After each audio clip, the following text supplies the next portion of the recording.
The ultimate goal is winning the Super Bowl. And while there's a lot of stuff to talk about right now with the combine and a new special teams coach, it's not clear any of this stuff actually matters when it comes to the Packers trying to go win another trophy.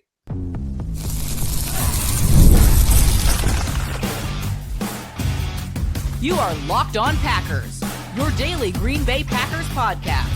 Part of the Locked On Podcast Network, your team every day.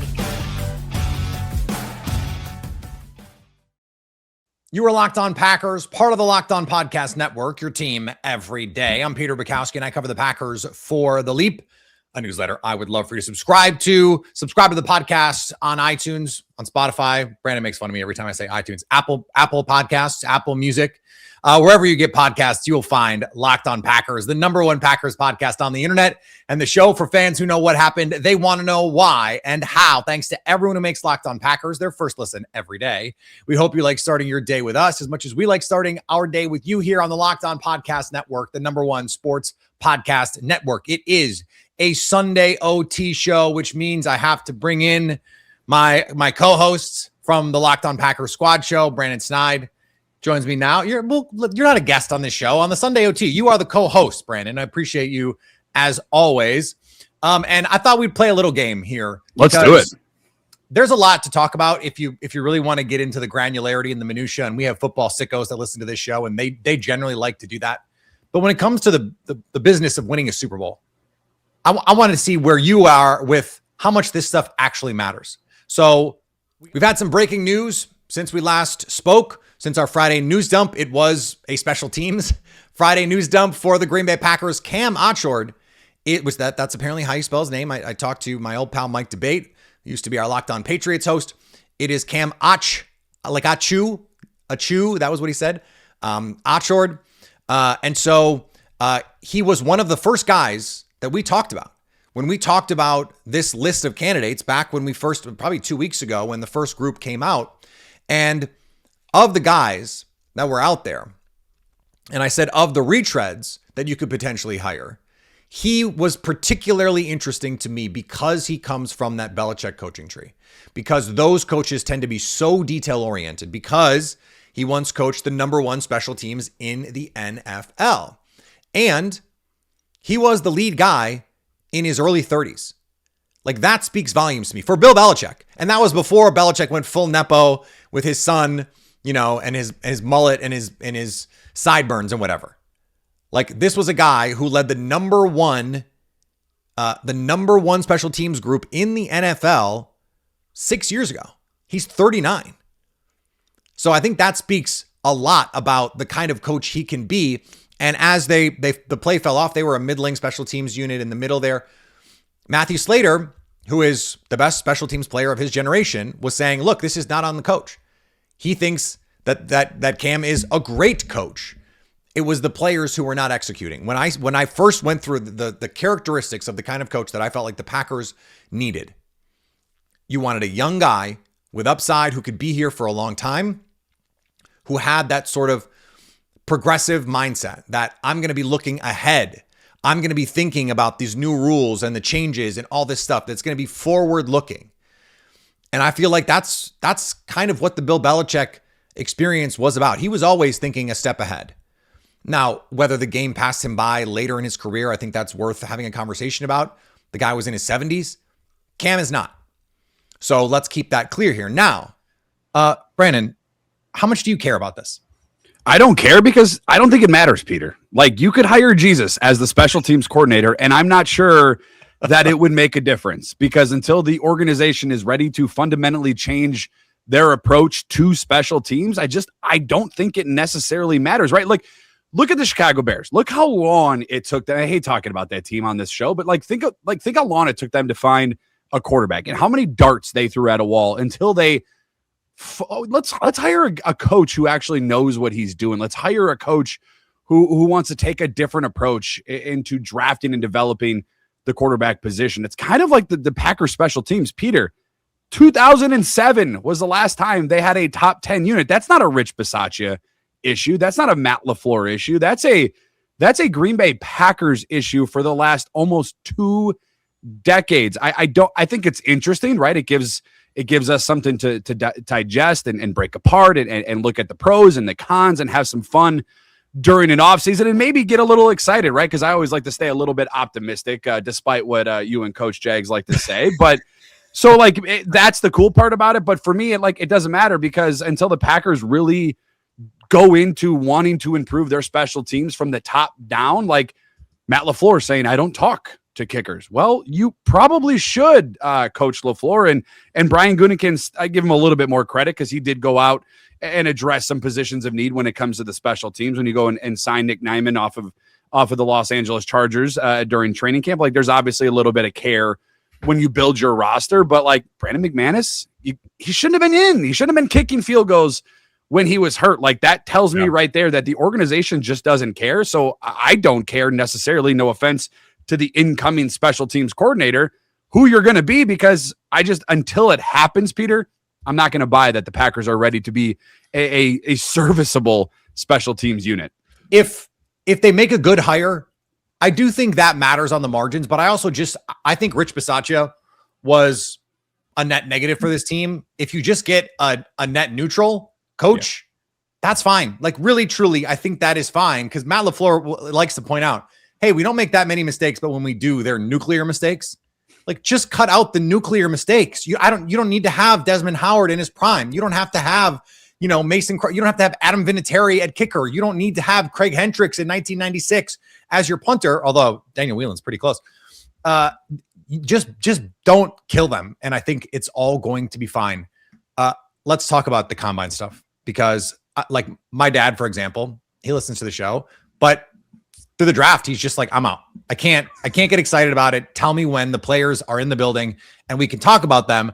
I love all the numbers. I love digging into all this stuff. I was, enthralled by watching the defensive tackles run 40s, because it's like big man move fast. Like it's that to me, like every defensive tackle we saw run, even the slow guys, are faster than 99% of the people listening to this show right now, including you and I. Oh, so, absolutely. Like, it's crazy. I personally love it. Do you care? Not a ton, but there's three events that I actually care about. I'll be honest with you, like half of the names, a good chunk of the names, I don't necessarily know. I'll go back and I'll look at what their highlights were, where they went to school. Oh, this is a Badger. This is a Wisconsin Badger. Okay, I remember him from this game or that game.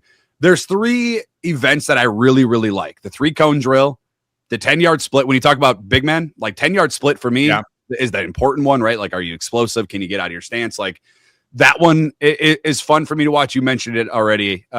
Walking into the do you care question is the 40-yard dash. Like when Matthew Golden ran and when these fast guys are running, like I'm amazed at the speed that they have when it comes to that 40-yard dash. So like of course it matters what position, right? When receivers are running the 40-yard dash, when running backs, when cornerbacks, like then I'm like, okay, that's cool. I want to watch that. But if it's like linebacker, okay, give me the 3-cone drill. If it's, defensive line, offensive line, give me the 10-yard. What are your 10-yard splits? Like that's the stuff I necessarily care about. Is it must watch TV? For me, I'm probably with your dad. Shout out to your dad, because I'm like, I'll look on, social media and I'll see maybe a highlight of a guy breaking, the 40-yard dash record potentially, or something along those lines. Like the receivers catching the footballs in the gauntlet, like cool. Like you can catch. I hope that is what you can do as a receiver in college going in to the NFL. And I don't know how many times you're going to catch a ball, turning your head every 5 seconds. But so like those things don't necessarily. That's the one I think that's the most translatable to like real NFL world and is fun, is like, oh, I can see, that guy. I can see the Carnell Tate or whoever like go out and catch passes. That's cool. That's fun. So the combine as TV, that's one thing. And I understand people not wanting to watch it. What about the numbers as they relate to what the Packers do? Because I think Brian Gutekunst takes a lot of heat. Your guy, Brian Gutekunst, Locked on Packers Squad Show fan, Brian Gutekunst, he takes a lot of heat for seemingly being obsessed with athletic profile, especially early in the draft. So these numbers matter to the Packers. Do you think they matter too much? No, but I would like to see, and I know this has been a topic on social media, I want to see a little bit more college production out of some of these guys. Now, I know, Peter, not every player it translates, right? Like you're talking about pass rushers mostly. Mostly, yeah. Like you look at because LVN is in that conversation, right? And I know what Clay Matthews did. I know that's a name that was brought up. I don't know if I care more about numbers than I do now about production. And I think when the Packers go out and get guys that have high production in college, like that to me translates better than what was your 3 cone, what was your 40, how many times did you bench press? When you get guys, especially in Green Bay, right? Like because the versatility, right? You get a guy on an offensive line who's never played right guard. It was a left tackle in college, and now he's your right guard. Like, yeah, because he has good numbers, because he's athletic. Yeah, I suppose. Give me the guys who in college played the positions that they played in college, bring them into the professional ranks, put them in that position, and have some college production. It doesn't need to be every player that the Packers draft. Like, there's been guys where they've drafted that just didn't have college production, but it's hard. I cannot get my head around that. Was it 2021 draft with LVN or 2022, I believe it was, when you had Christian Gonzalez and JSN. 2023. There we go.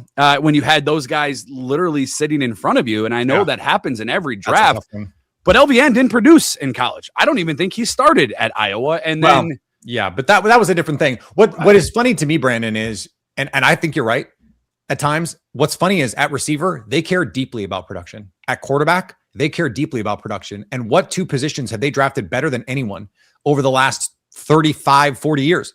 Quarterback and receiver. And yet, when it comes to pass rushers, they are willing to bet on athletic traits. And it's like, well, could you find both? Like, I know that that's rare. Like the guys that usually have the elite athleticism and the elite production go in the top 10, and the Packers don't pick in the top 10. Right. But when you took Lucas Van Ness, that's a top 15 pick.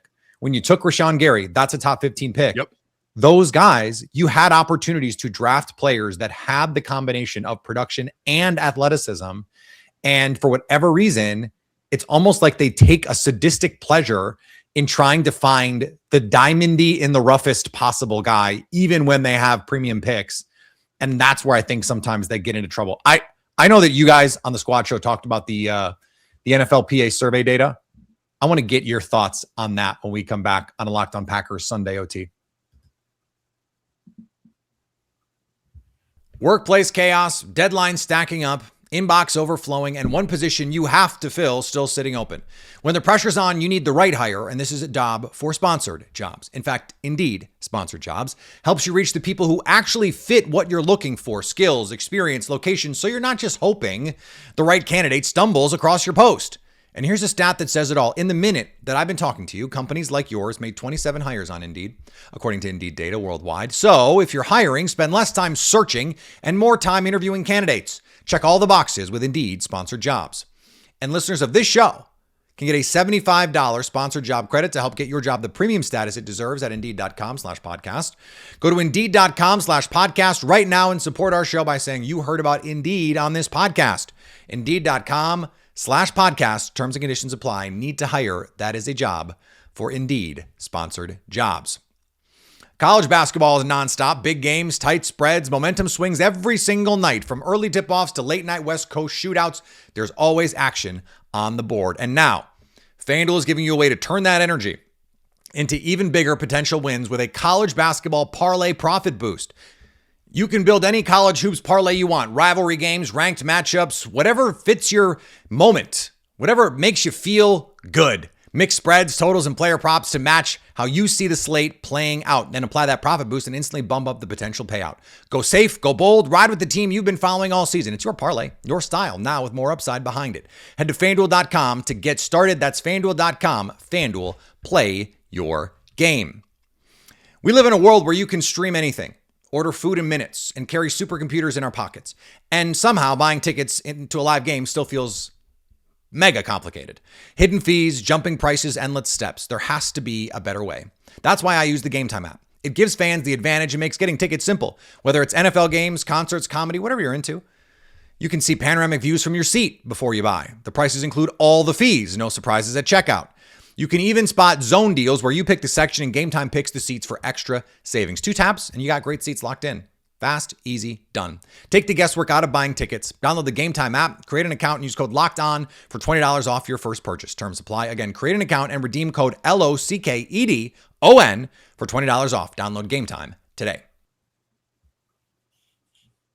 So the Packers fell basically from above average to below average in the NFLPA survey. And it came from two main spots. And that is the way that they take care of the players, which is the training room, the training facilities, the trainers, the strength and conditioning staff, the food. That was the big one. We talked about that a little bit on our Friday News Dump show. But then there's also this head coach drop in grade from an A- to a B- and put him near the bottom of the league. Brandon, do you care? No, not really. Because I think, Peter, the only thing I think this is like losing, right? Like if the Packers had a bad, and I know the survey happened before the season end, but I just don't know if vibes were great throughout the course of the season. The Packers were on a little bit of a run late there, from that Thanksgiving game on, with that Denver game in between there, they were on a little bit of a run, but like, I've said this before, and I have a theory for this, Peter, and you can correct me maybe if I'm a little bit off base here, but I had this theory. I will. A lot of these guys, and the Packers are now the third year in a row, they're the youngest team in the NFL. So a lot of these guys are coming straight from the college ranks. And since they have been in high school, they have been wined and dined. They have had the red carpet rolled out for them everywhere they have gone, whether it be in high school, into college, and the facilities they've had in college and the NIL opportunities they've had in college. Some of them are probably making less money in the NFL than they made in the college ranks. And that's just Carson the reality. Beck made more money going back to school than Tyler Shuck made as an NFL quarterback. More money in 1 year than Tyler Shuck's whole rookie contract. So, and Jags brought up a good point on the Locked On Packers squad show. You can listen to that wherever you get audio podcasts, also over here on YouTube. But he said, like, it was never a conversation when he was in Green Bay. Like it was always great. And the things that are ranked ahead of the Packers, this is why I don't like, you're going to tell me Soldier Field's home field is ranked better I know, that's than Lambeau. You're going to tell me, Peter, you're going to tell me two coaches off the top of my head that were fired were better than Matt LaFleur? Tennessee, Peter, they don't even have a head coach, is ranked ahead of Matt. Why should I take this serious? Like, why am I and here's the other thing too, and maybe this is the homer, the bias in me. Like Green Bay has taken steps to fix this. A lot of this, right? The parking structure at Lambeau Field, completely redone. The locker room, completely redone. I know the grade reflects that from a B to an A for the Green Bay Packers from 25 to 26. They're redoing the training room. I understand there's some questions around the training staff. I've talked to players that have dealt with that exact training staff, and they say they're the best in the NFL, and they've played in other places in the NFL. So I don't know if the Green Bay Packers are filling out this survey and they're still asking Kurt Benkert, his opinions on it. Like, I don't know if that's what's going on, but I just don't understand how you go. Some of these are full letter grades. Peter, training room, an A- to a C. Like, how is that so different? Yeah, that doesn't make any sense. That just doesn't make any sense. Right. Like, and that's where I'm at. Like, I'm looking at this and I'm like, I just don't. I it's think hard for me to put about the young players is so spot on, because if you look at the facilities, like remember a couple years ago, LSU made a big deal about their new facility, and you were just like, holy God, like what? Like Alabama's in that, right. Georgia's in that, and it's actually, this is what's crazy is, and I think people are just starting to now realize some of this stuff. Almost every major college, like blue blood facility, is better than half the facilities in the NFL. Yeah, comfortably. And so I think the NFL is finally realizing, like, because the NFL doesn't have to recruit and college does. College needs to, they realize they need to have that stuff. What the NFL, I think, is starting to realize, especially in a league that is skewing younger and younger, is you need to make sure that these guys want to be there. It's like in tech, Brandon. Like the cool thing in tech for the longest time was not, oh, look at, we're going to pay you so much more money. No, we're going to give you stock options.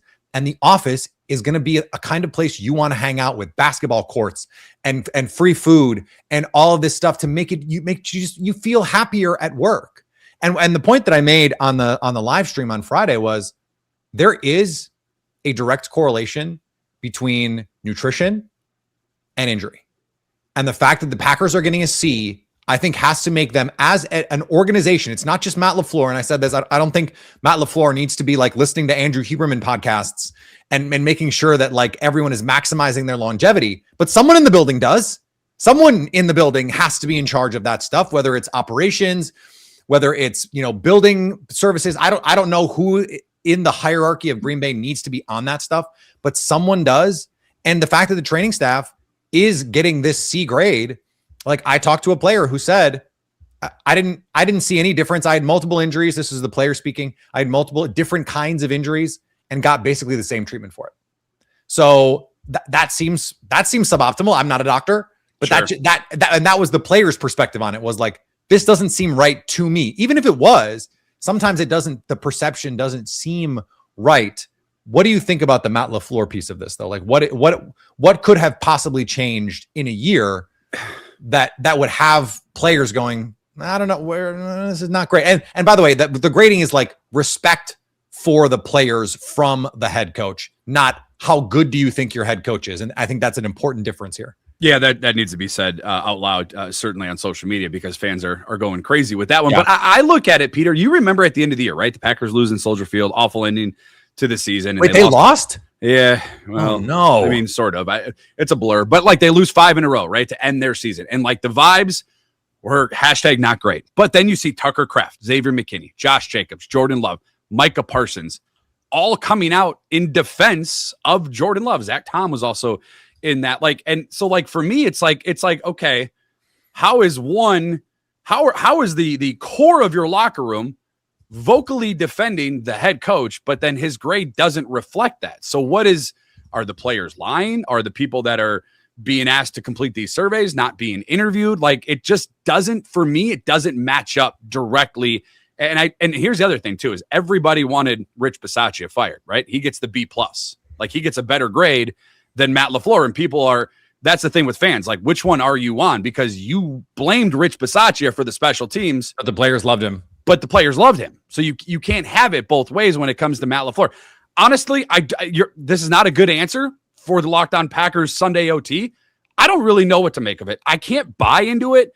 I put zero stock into this NFLPA thing. And I kind of understand why the New York Jets want to get rid of it. I just don't understand. Well, Woody Johnson wants to get rid of it. Woody Johnson wants to get rid of it. About this. I just don't understand how a full letter grade too, and where you have multiple other coaches, as I already talked about, that are ahead of him. For me, it's head scratching. I understand Matt LaFleur is under a lot of scrutiny. I understand Matt LaFleur, quote unquote, could be on the hot seat entering the 26th season, even though he just signed a contract extension. I know expectations are really, really high in Green Bay, and rightfully so. But he also ushered in the Jordan Love era very, very seamlessly from Aaron Rodgers. And I think he doesn't get enough credit for that. And fans are just pounding their fists on the table.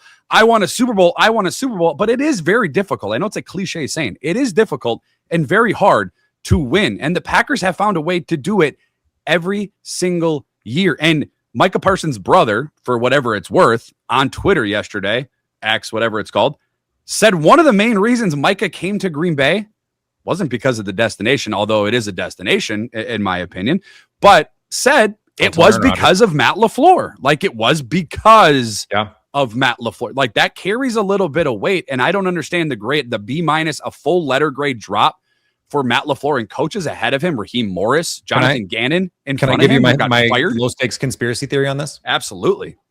Look at some of the other coaches at the bottom of the list. Pete Carroll. Yep. Jim Harbaugh. Yep. These are old school coaches. And I know Matt LaFleur has a reputation among some fans that he's soft, that he doesn't hold these guys accountable. I don't think that's true. And in fact, I have heard directly that he is hard on these guys. And there is a reputation. I'm not going to make any sweeping broad judgments. I'm saying there is a reputation of a certain generation of players, of people, human beings, that's just, they don't respond to that stuff. And that maybe there needs to be an adjustment of how the players are communicated to, especially in the NIL era where everyone is catered to. Everyone, you have to understand your people, and you have to coach to your players, right? Like, you have to teach to your students. You have, all those things are true. You have to, when you're a leader in a company, you have to make sure that you are communicating in a way that your employees are going to resonate with it. And it does make me wonder a little bit. Like, I actually think this is proof of the opposite problem that fans have with Matt LaFleur, and that maybe he needs to be a little bit more of an arm around the shoulder guy than a kick in the ass guy. This is just like this is kind of my working theory on what is going on here. Because this is the youngest team in the league. It's a lot of 22, 23, 24-year-olds. It's puzzling because when you hear those guys, Peter, at the end of the season say, and I'm paraphrasing them, that we want him. He's one of the reasons I came here. I think that was almost a direct quote from Micah. Micah freaking Parsons. He said he reached out to Matt LaFleur when he saw the news about like potential firings, and he was like, "That's nonsense. You're my guy." Like, he didn't have to say. People will say, "Oh, what is he supposed to say?" Well, he doesn't have to say that. Like, he doesn't have to be that effusive. He doesn't have to go that far. That's where I'm at with it. Like, to me, it doesn't add up. It doesn't make sense. And I know it's the big talking point throughout Packer Nation right now, throughout the NFL. But the Packers, you're telling me, Peter, and I know you've been around the NFL, that Green Bay organization, 21st in the National Football League. It's nonsense. Zero stock. I don't buy it at all. All right, we're going to have to start adding entitled town fans with entitled town players. Unfortunately, it sounds like, Brandon, we appreciate the time. As always, my friend, make sure you're subscribing to Locked On Packers wherever you get podcasts. Check out the Squad Show twice a week. We're there. We're on YouTube, and subscribe on YouTube. And if you're someone who listens to the show every day, and I know a lot of you are, join the Everydayer Club. LockedOnPackers.supercast.com is the website to do that. There's a link in the show notes you can click on to join the Everydayer Club, get ad-free Locked On Packers, join the group chat, and always stay Locked On Packers.